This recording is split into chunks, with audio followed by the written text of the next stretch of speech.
Eu vou só me apresentar rapidinho para quem não conhece. Eu vou falar sobre governança, então entendendo as estruturas para ultrapassar as margens. Eu sou a Camila Abes, eu sou arquiteta urbanista no Brasil.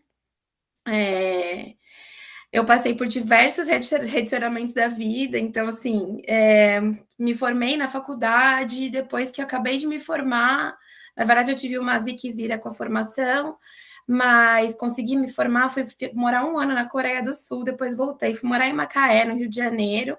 Eu sou de São Paulo, e aí consegui, trabalhei com arquitetura de lá, fiz pós em retail design, que fala assim, o que tenho eu a ver com isso? Eu fiz uma pós em retail design, trabalhei muito pouco com isso, e fui participar de uma escola de psicanálise, e depois entrei para o clube de teoria feminista, e aí na psicanálise eu já estava trabalhando essa questão de mudar de área, de voltar para a academia. Eu já sabia falar francês, porque eu tinha tido 5 minutos e, enfim, quis aprender língua. Eu sempre gostei muito de aprender novas línguas, porque eu acho que a comunicação é o centro de tudo no mundo. E aí acabei mudando agora, estou em Montreal, no Canadá, terminando meu mestrado em estudos urbanos, que é um lugar bem, uma área bem ampla, assim, que envolve filosofia, sociologia, história, geografia, psicologia. Então, assim, é uma área super ampla mesmo. E hoje eu trabalho na minha tese com a mobilidade cotidiana das mulheres imigrantes aqui na cidade de Montreal. Estou terminando, estou escrevendo a tese. Se Deus quiser, começo do ano que vem ela está finalizada, se eu não, se a deusas quiserem. E também estou trabalhando com a minha diretora, que eu sou apaixonada por ela, e eu trabalho com ela como assistente de pesquisa, exatamente num projeto sobre governanças alternativas. É, São ensaios de estruturas horizontais de poder, né? Então, são novas modalidades de governança que tentam deixar o poder de decisão mais horizontal. Vocês vão conseguir entender isso mais no final da apresentação. Eu queria fazer uma pequena. Pera só um minutinho. Como é que eu passo agora aqui ao slide, gente? Vamos lá. E agora? Ixi, não vai nem clicando, nem com setinha do teclado, nada? Não, vamos a descobrir como que a gente vai fazer para passar. Não quero autocolantes, amigo. A gente não vê nada o que você está fazendo. Então, calma aí. Cadê a minha apresentação? Eu acho que se eu passar. Agora sim, foi. Eu estava Foi. com a apresentação fechada na outra tela. Eu queria perguntar para vocês escreverem aqui no chat, quando vocês pensam em governança, essa palavra governança, o que que vem na cabeça de vocês? Assim, pode escrever uma palavra, 2 palavras, uma frase, qualquer coisa, assim, vou deixar 1 minutinho só para vocês falarem se puderem, se não também não tem problema, é só para eu fazer um um apanhado com vocês, gerenciamento. É um gerenciamento. Sociedade, sim. Uma forma de organização.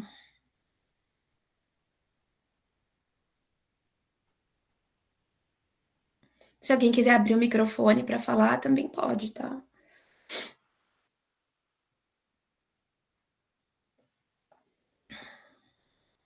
Acho que vamos ficar com essa. Se alguém quiser ir escrevendo, eu.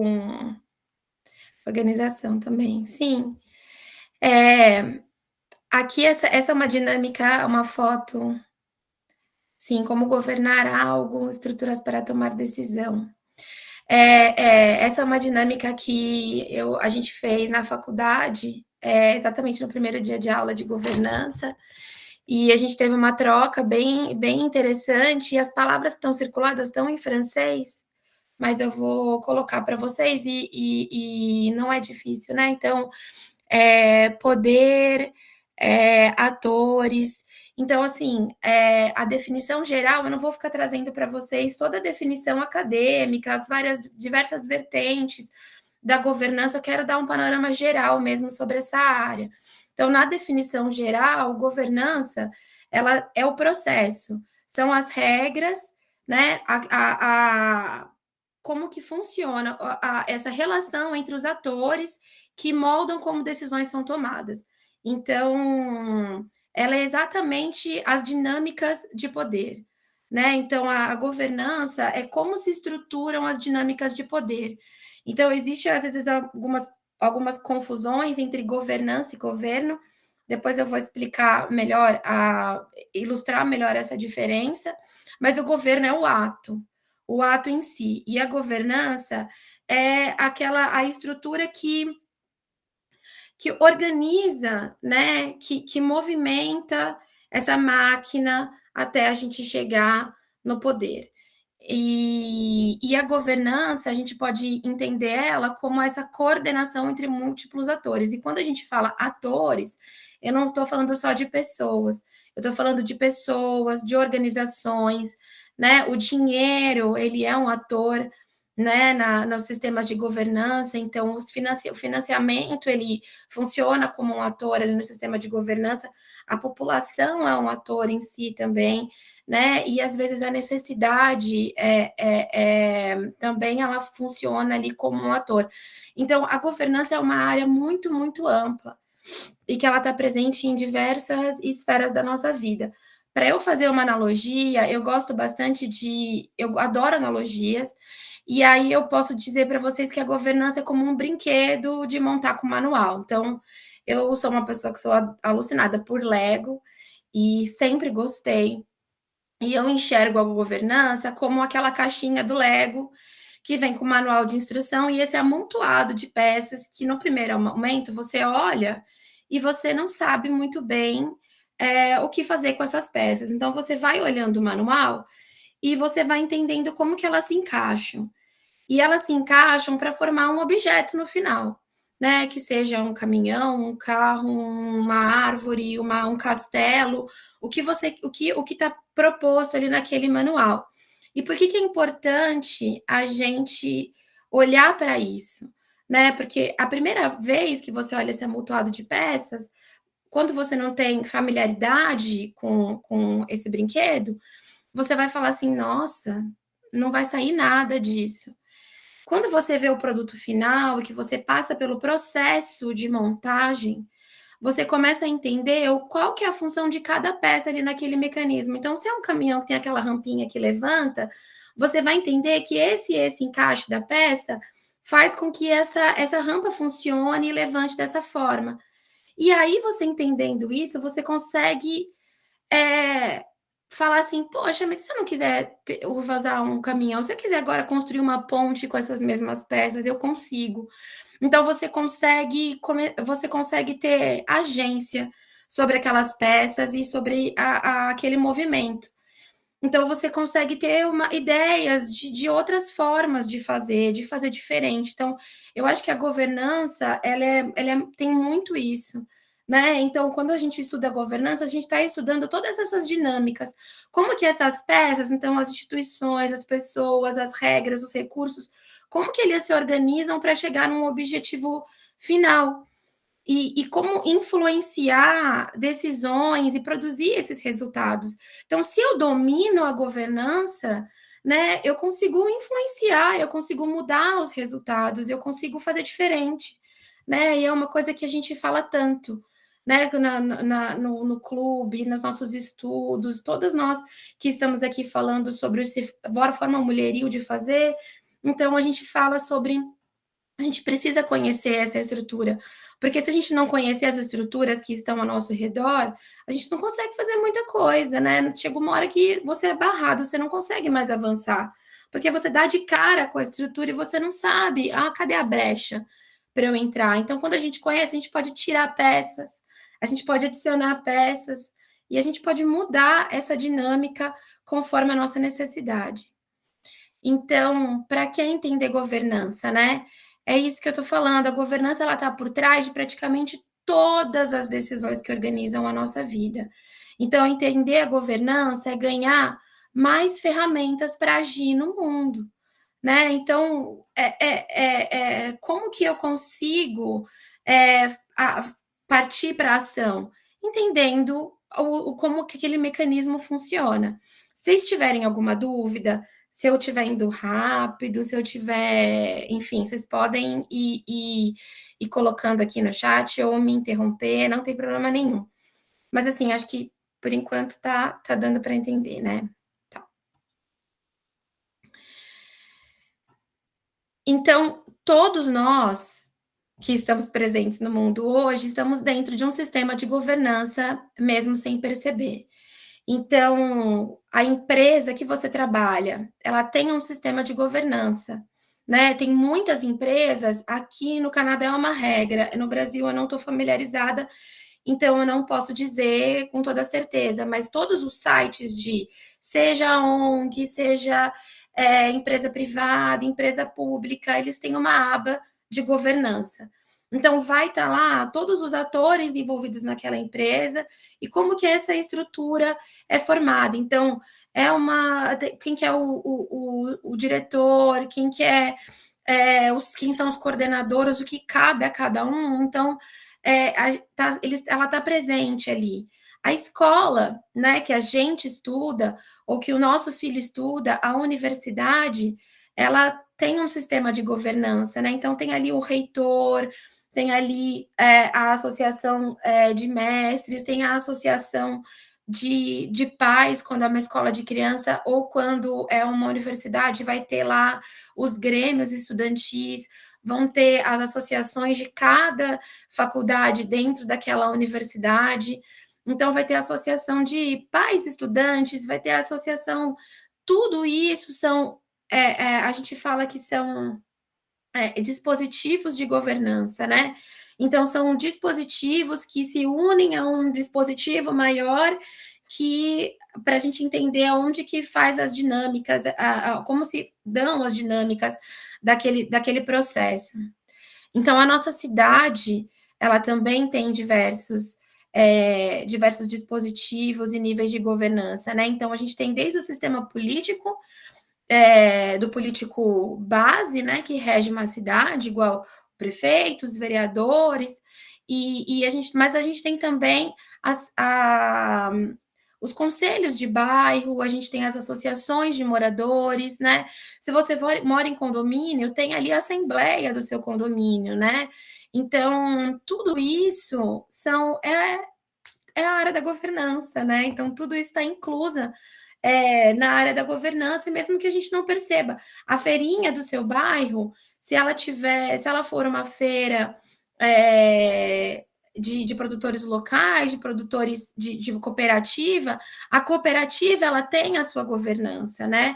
Ela tem ali o seu sistema de organização da cooperativa. Então, vai ter ali o financeiro, vai ter quem vai tomar decisão, quem vai decidir pelos outros, quem vai ser eleito, né? Então, tudo isso são os sistemas de governança. E aí, para a gente entender um sistema, a primeira coisa que a gente tem que fazer são três perguntas básicas para todo sistema que a gente olha. Então, quem decide? Né? Quando você olha ali aquela estrutura, a pergunta que você tem que fazer, quem que decide? Quem são os atores e qual que é o poder de cada um e a influência de cada um naquela estrutura? Como eles decidem, né? É uma decisão unilateral? É uma pessoa que você vota para ela estar ali naquele cargo de chefia, de direção, e é ela que vai decidir sozinha? É um processo? Quais são as regras? São por reuniões? São por consultas? É uma votação? Como que se dá essa dinâmica da decisão, né? E com base em quê? Então, essas decisões elas são feitas a partir de informações, a partir de interesses, quais são os recursos disponíveis, quais são os valores, qual que é o o financiamento disponível, né? Então, assim, essas são as 3 principais perguntas quando a gente vai analisar um sistema de governança. Então, quem decide, como decide, com base em quê?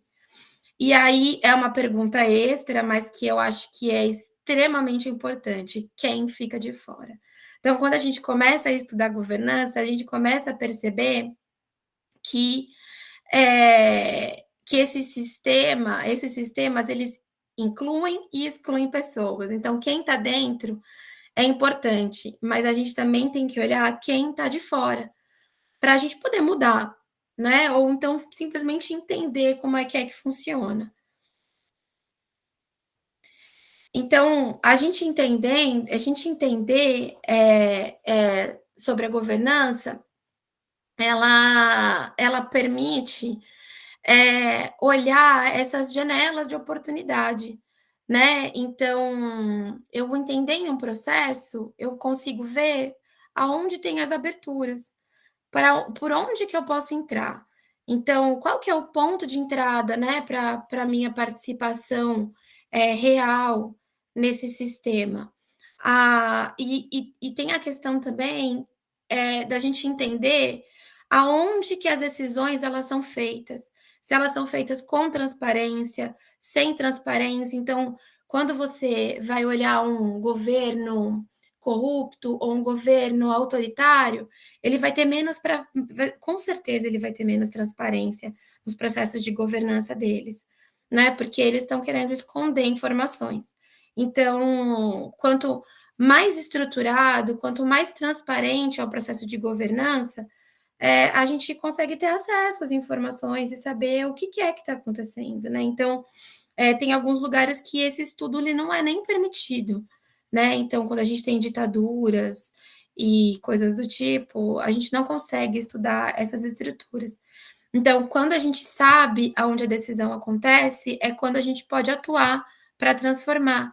E aí eu coloquei essa imagem porque a gente tem a impressão de que nossa ação ela não tem efeito, né? Então, quando a gente começa a olhar o sistema, que a gente vai do macro para o micro ou do micro para o macro, você começa a ver que pequenas ações elas reverberam, né? E eu vou trazer alguns exemplos depois para a gente conseguir ilustrar melhor isso.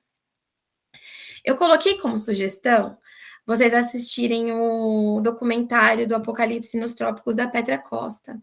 Ele não é necessariamente obrigatório assistir, mas o que eu consigo, eu fiquei assim, é, é, eu fiquei embasbacada mesmo, acho que essa é a palavra, assim, com a transparência que ela conseguiu mostrar a ascensão da, da bancada evangélica no Brasil, da importância da bancada evangélica na dinâmica política do Brasil. E aí, o que ficou muito claro para mim é que esse senhor, o pastor Malafaia, que muita gente não liga ele diretamente a toda essa mudança política que aconteceu no Brasil, o como ele é uma peça-chave, né? O que a Petra fez foi mostrar o sistema que colocou a bancada evangélica no poder. Então, ela, de certa forma, está entendendo, está mostrando ali como que opera esse sistema de governança da bancada evangélica. Então, assim, o que ficou muito claro é que o Malafaia ele é um homem extremamente inteligente, né? A gente, né, tem mania de falar assim, eles são burros, a extrema-direita não pensa, é feito de manada e etc. Mas o que ele mostrou naqueles depoimentos que ele deu, que eu fiquei assim, gente, como que ela conseguiu fazer ele falar desse jeito, assim? Honestamente, eu gostaria muito de enviar. A pergunta que eu gostaria de fazer para ela. Ela deve ser muito odiada hoje. E assim, o que ele fez ali? Né? Ele era o chefe de uma igreja. Gente, me desculpa, porque eu vou fazer umas gafes aqui. É pentecostal dele, universal? Eu não vou saber. mas de uma grande estrutura de uma igreja evangélica. E aí ele começou a falar assim, poxa, começou a olhar para o Congresso e falar assim, caramba, eu tenho tanta força com os meus seguidores, né? Eu tenho tantos fiéis que estão ali comigo. E por que que eu, neopentecostal, eu acho que sim. Como é que eu vou me infiltrar? Né? Eu preciso tomar conta de todos os poderes, ele fala. Eu preciso estar presente no âmbito religioso, e eu preciso estar presente no âmbito político, no âmbito do poder judiciário. E aí um megalomaníaco, né, aficionado por poder, e que vai começar a estruturar essa ascensão da bancada evangélica no Congresso Nacional. E conseguiu. Né? Ele conseguiu, a Assembleia de Deus, use isso. Eu acho que é a Assembleia de Deus. Ele conseguiu eleger um presidente. E assim, você tem um pamonha nessa história, é o Bolsonaro. Né? Mas o Malafaia é uma pessoa extremamente inteligente, que está fazendo o quê? Ele está estudando as dinâmicas de poder para poder entrar e fazer a dominação dele. Né? Então, assim, é um homem fazendo esse trabalho que nós, mulheres, podemos fazer e podemos fazer coletivamente. Né? Então, assim, quando a gente tem um objetivo e quando a gente consegue entender aonde é que estão as falhas, eu consigo entender aonde que eu vou agir. Então, foi isso exatamente o que ele fez. E aí, tem aquela frase que tem gente que fala que é do Marcola, tem gente que fala que não é, que é onde o poder paralelo, onde o poder oficial não toma conta, o poder paralelo domina. E a igreja lá é esse poder paralelo hoje no governo do nosso país, causando esses tamanhos retrocessos que a gente vê acontecendo, né? Aumento da violência contra a mulher. Então, assim, eu não estou falando que a culpa é somente da bancada evangélica, mas esses megalomaníacos que são afissurados por poder e que estão ali estudando as estruturas e entendendo como que elas funcionam para saber aonde que eles vão operar. E aí eu vou trazer para vocês 2 exemplos sobre que são benéficos, né? Porque eu aqui eu estou mostrando o mal, e aqui é um dispositivo de governança que existe e que eu estudei ele deve ter mais ou menos um ano. Aqui em Montreal existe um dispositivo que é o orçamento participativo. Então, como é que funciona isso aqui? Existe uma parte do orçamento municipal que, dentro do planejamento financeiro da municipalidade, é separado para essa área do orçamento participativo. O que acontece? Aqui está escrito appel aux idées, para você depositar os seus projetos. Então, eles abrem uma chamada para as pessoas poderem depositar projetos que trabalhem em favor dos cidadãos. Então, geralmente esses depósitos são feitos por bairro. Aqui os bairros são super fortes. Sim, então, eu vou explicar. Que ele de Porto Alegre, calma aí, vou chegar lá. Você a partir do seu bairro, você vai lá e faz propostas. Essas propostas vão ser estudadas pelo comitê do seu bairro, que tem os conselheiros, que são pessoas eleitas. E aí, esse conselho vai votar os projetos e vai eleger alguns para serem votados na cidade inteira. Então, tem um tempo para você depositar seu projeto, um tempo para eles analisarem, e aí esses projetos caem na internet. Então, eles divulgam no transporte público, nos parques, nas universidades, nas escolas técnicas, que aqui são muito fortes. E aí você tem um tempo você pode votar, cada cidadão pode votar em 10 projetos, você tem que logar com um e-mail, então ele é acessível até para as pessoas que não têm uma cidadania canadense, você não precisa ter um título de eleitor para isso, ela foi concebida para ela ser igualitária, né? Então, basta você ter um e-mail e você consegue participar e colocar seu endereço. Você tem que só comprovar que você mora na cidade. E aí basta colocar seu endereço que eles acreditam. Se eu quiser, eu posso inventar, enfim. Mas, enfim, tem falhas também. Mas você vai lá, vota. Você pode votar em 10 projetos e aí depois esses projetos que forem mais votados vão ganhar esse orçamento e vão ser feitos no próximo ano de governo do município. E aí eu olhei isso e eu fiquei assim apaixonada. Eu achei sensacional. Eu votei já há 2 anos e no começo, logo que eu cheguei aqui, estava rolando esse orçamento participativo, mas eu não sabia que eu podia votar. Depois que eu fiquei sabendo que eu poderia, eu mandei para todo mundo que eu conheço.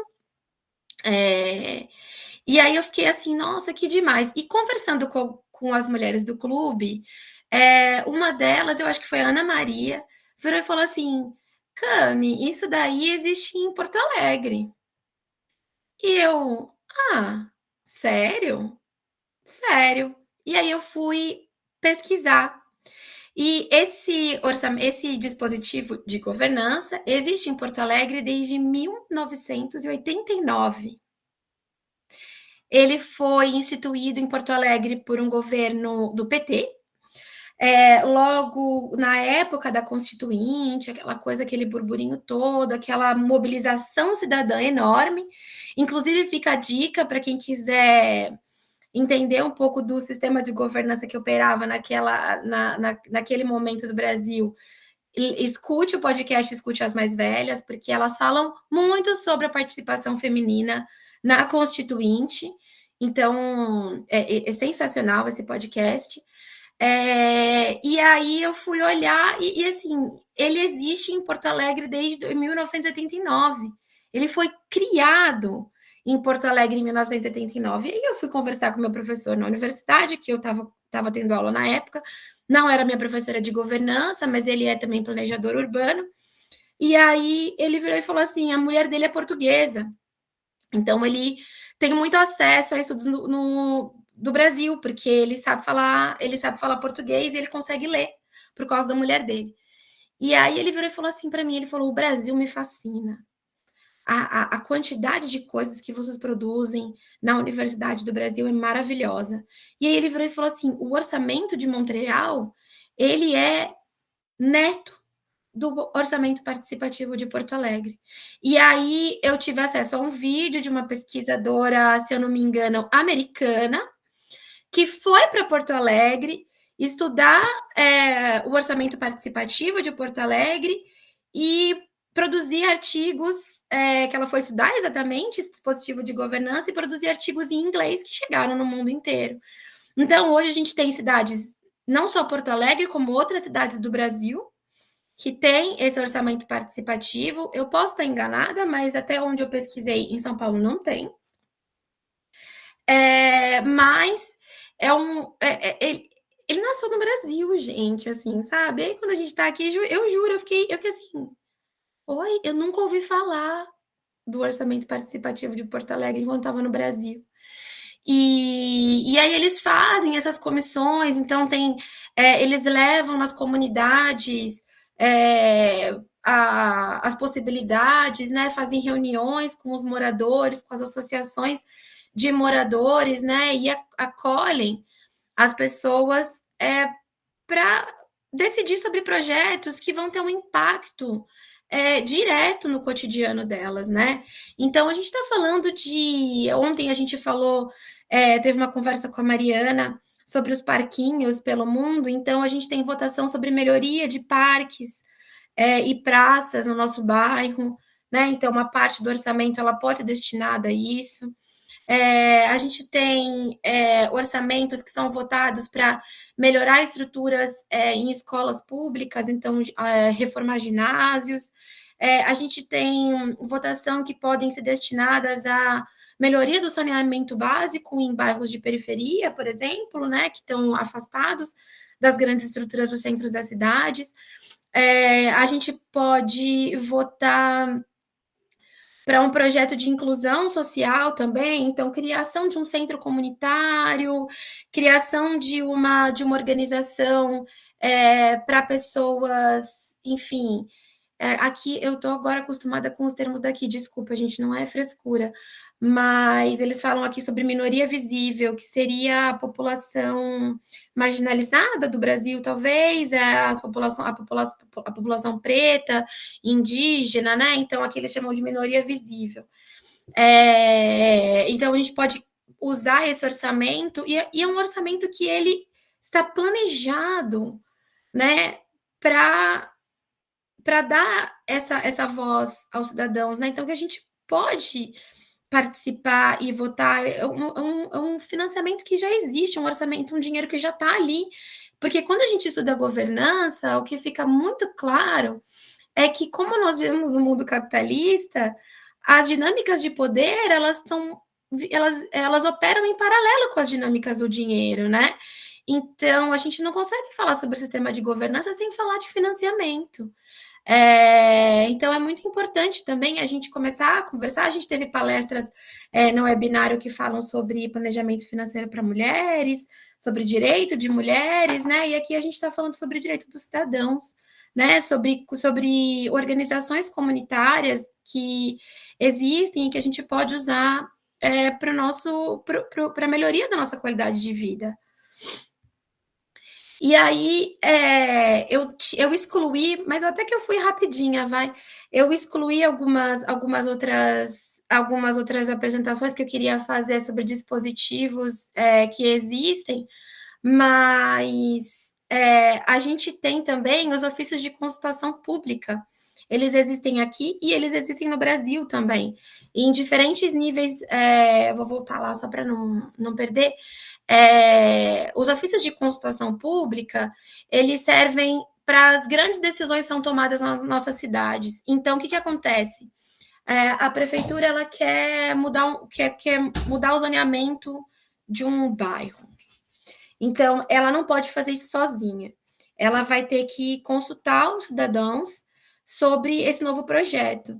Então, qual que é o problema dos ofícios de consultação pública hoje? A falta de pessoas que participam desses ofícios, né? A gente não tem um engajamento dos cidadãos por falta de conhecimento, por falta de agência, por falta de tempo, por falta de divulgação também, porque será que vale a pena a gente divulgar para muita gente lá, votar? Enfim, mas a gente precisa começar a entender essas dinâmicas que operam e participar, né? Tem muita gente que fala, eu não voto mais, eu não acredito mais em política, eu não tenho nenhum partido que me representa, eu não eu estou desencantada, eu não vou participar do meu sindicato, porque meu sindicato é corrupto, eu não vou participar do meu conselho estudantil, porque não vai adiantar nada, eu não vou participar do conselho do meu bairro, porque não adianta nada, eu não vou participar da assembleia do meu condomínio, né, porque é só discussão, é só pancadaria, é só a gente apontando o dedo. Mas esses dispositivos, eles estão lá para a gente poder ser ouvido, para dar voz às pessoas, né? Então, quando a gente começa a abandonar por uma decepção política ou por uma decepção da experiência e a gente não faz nada, quem que vai estar votando, Ani? Quem que vai tomar poder? Quem que vai tomar posse dessa estrutura e vai conseguir agir? Né? Então, é o que a gente viu no Congresso, né? Então, assim, esse afastamento da vida política e dos instrumentos de governança do nosso cotidiano, eles servem para a estrutura macro, né? Continuar se mantendo. Então, não só pensar, se apropriar desses dispositivos que eles já existem, mas também, por que não criar um dispositivo novo? A gente está estudando aqui um outro. Depois, se vocês quiserem, eu mando para vocês porque eu acabei excluindo, porque eu achei que eu fosse demorar muito, eu não queria atropelar a próxima apresentação. Aqui eles têm eu estou estudando agora na pesquisa exatamente uma estrutura de governança que que foi concebida para operar horizontalmente. O que significa isso? Foi um grupo de pesquisadores que estudam governança de uma região do norte daqui do Quebec, que é onde eu moro no Canadá, e que eles começaram a fazer palestras e encontros. Na verdade, eles começaram a promover encontros entre os cidadãos para conversar sobre o que você sonha para a nossa região em, sei lá, 2035, que é um futuro próximo, vamos dizer assim. Quais são os seus objetivos? Quais são os seus sonhos? Vamos esquecer financiamento, vamos esquecer o dinheiro. Quais são os seus sonhos para a nossa região? E aí isso começou a fomentar um grande arquivo de desejo das pessoas, né? Então, assim, aqui a gente tem uma política que é muito voltada para o carro. Então, tudo aqui opera para o carro. Tirando Montreal, que é uma cidade grande, todo o resto a gente é um grande interior, o Canadá é um grande interior, as cidades aqui são muito pouco densas. Para o Brasil, a gente nem se compara. Assim, aqui uma cidade de 50 mil habitantes é uma cidade grande. 50 mil habitantes no Brasil mal tem um hipermercado grande. E aí eles começaram a pensar novas formas e ver que a população estava querendo uma mudança. E aí eles tinham um conhecimento, porque era um grupo de pesquisa muito forte, de uma universidade pública daqui, que é a universidade da qual eu faço parte, mas que tem uma outra unidade no interior.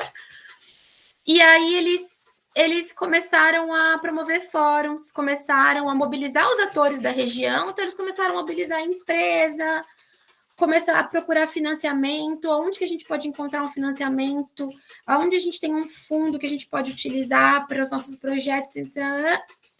Faz 5 anos que eles chamam de Grand Rassemblement, que é como se fosse um grande encontro, a tradução meio literal desse dispositivo deles. E hoje eles estão criando instrumentos oficiais, eles estão criando um centro de deslocamento regional para estudar novos modelos de mobilidade urbana na região do interior, pouco densa, financiado pelo governo, com financiamento institucional, e que eles criaram isso de uma iniciativa cidadã, de alunos que estudavam governança e sistemas de governança. Então, assim, quando eu olhei esse tema, eu falei, gente, é isso, sabe? A gente tem que estudar isso, a gente tem que estudar isso na escola, né? A gente tem que tomar posse para poder entender e agir, né? Porque não tem outra forma. Então, para fazer algumas considerações finais, queria falar algumas frases que eu escrevi aqui, que a governança ela está presente no nosso cotidiano, em diversos níveis e diversas dinâmicas. E entender esses sistemas, ele é o primeiro passo para a gente fazer a mudança. Existem caminhos de participação real, eles existem, eles estão presentes. Essas formas de você participar e de se sentir pertencente de uma comunidade e de se sentir ativa naquele meio. Porque, no final das contas, o nosso voto, quando a gente vota para o presidente, a gente acha que o nosso voto não tem um grande peso, né? Porque nós somos não vou saber dizer quantas milhões de pessoas tem no Brasil hoje, mas nós somos uma pessoa num mundo enorme, né? Num universo gigantesco de gente. E aí a gente esquece de que votar no nosso vereador, que votar no nosso deputado, né? Que votar no senador, ou que fazer parte de um conselho do nosso bairro traz para a gente essa sensação de comunidade que é essencial para a gente começar a se movimentar. Porque quando a gente só vai lá e vota e não vê a mudança acontecendo, né? A gente foi lá, votou em massa para o PT voltar ao poder, porque era o que a gente tinha à nossa disposição ali para enfrentar aquela horda de violência que estava instituída no nosso país, mas a gente esqueceu de votar nas outras instâncias, porque a gente elegeu um Congresso que é totalmente oposição, né? Então, assim, como é que a gente consegue uma maioria da população votar para um presidente de esquerda e essa mesma população, não estou dizendo que somos nós que votamos, né? Mas tem muitas pessoas que votaram para o Lula como presidente e para um deputado da bancada evangélica, né? De extrema direita. Então, assim, a gente precisa aprender como que essas dinâmicas operam. E o que eu ia explicar sobre a diferença entre governo e governança, que as pessoas fazem bastante confusão, é isso. O governo, ele está lá, né? Então, a gente tem o presidente, a gente tem o Senado, a gente tem os deputados federais, a gente tem os governadores, a gente tem os deputados estaduais, os prefeitos, os vereadores. Esse é o nosso governo que está agindo ali em nosso favor. Depende de quem está no poder, vai operar esse sistema de uma forma, porque existem brechas. Então, o governo do Lula não é o mesmo governo do Bolsonaro. O governo da Dilma não foi o mesmo governo do Lula. Quando o Temer assumiu, ele mudou as dinâmicas. Então, assim, eles estão o tempo inteiro mudando essas dinâmicas de poder internamente. Então, essa é o grande pulo do gato, né? A gente entender como que operam essas dinâmicas. Então, esse entendimento de quem decide, como decide e para quem decide, ele é extremamente importante para a gente conseguir fazer a mudança. E aí eu trago aqui para vocês, não é uma provocação, mas é uma pergunta. Se vocês conseguem identificar, se ficou. Primeiro de tudo, eu quero saber se ficou claro para vocês o que eu expliquei, o que eu trouxe. Eu não quis ficar trazendo muitos teóricos e etc., porque ia ficar cansativo, e não é esse o intuito. Se vocês conseguiram entender mais ou menos as diferenças, se vocês têm perguntas, e se vocês conseguiram identificar na vida de vocês algum projeto, alguma iniciativa, algum movimento que usa essa lente da governança, né? Com essa nova lente agora, né? Que vocês podem se apropriar dela, né? Agora vocês têm o óculos da governança, né? Então, quem decide? Como decide? Para quem decide? Essa é a lente da governança. Agora, com essa lente apropriada por vocês, vocês conseguem identificar alguma iniciativa? E aí eu queria encerrar com essa frase que fazer pequeno, fazer grande, tecer nossa rede, transpor essas barreiras e participar da vida coletiva, né? Da forma que melhor acolhe as nossas possibilidades, já é a mudança. Nós somos mães, nós somos mulheres, nós trabalhamos, nós estudamos, nós usamos tantos chapéus, né? Chapéus? É que a gente fala muito essa palavra aqui, que a gente usa o chapô, né? Como a gente se apresenta no mundo, a gente usa muitos. Eu tô esquecendo o português, gente, tô começando a ficar burra. Então, a gente também não precisa ser a Mulher Maravilha, né? Mas o pequeno, né? O que a gente faz na nossa comunidade, um grupo de mães, um grupo de mulheres, que a gente está fazendo aqui no clube, né? Já é um sistema onde a gente consegue operar e ver a mudança e agir. E aí eu acrescentei esse trechinho, porque a Verô, hoje de manhã, fez o Astro Papo, que eu achei sensacional, e aí eu queria trazer esse link, porque ela terminou cantando essa música, e eu não vou cantar, porque, pelo amor de Deus, a minha voz já não é ótima, eu ainda tô rouca, mas essa frase eu amo demais, eu amo essa música, e eu não posso mudar o mundo, mas eu balanço o mundo. Então, assim, a gente pode não mudar tudo, né? Mas a gente consegue balançar, dar aquela estremecidinha, fazer alguma coisa, e isso que a gente está fazendo aqui já é bastante. Então, eu vou fechar a apresentação, e aí quero ouvir de vocês agora. Se vocês querem falar alguma coisa, se vocês querem, tem alguma dúvida, se se vocês conseguiram identificar, se vocês têm alguma sugestão, se vocês quiserem me explicar também, eu conheço tal projeto aqui na minha cidade ou no meu bairro, sou toda ouvida de vocês agora, ou quiserem me usar para responder alguma coisa que vocês tenham dúvida. Sim, ondas de mulheres tremendo de amor e raiva, isso mesmo. Exato.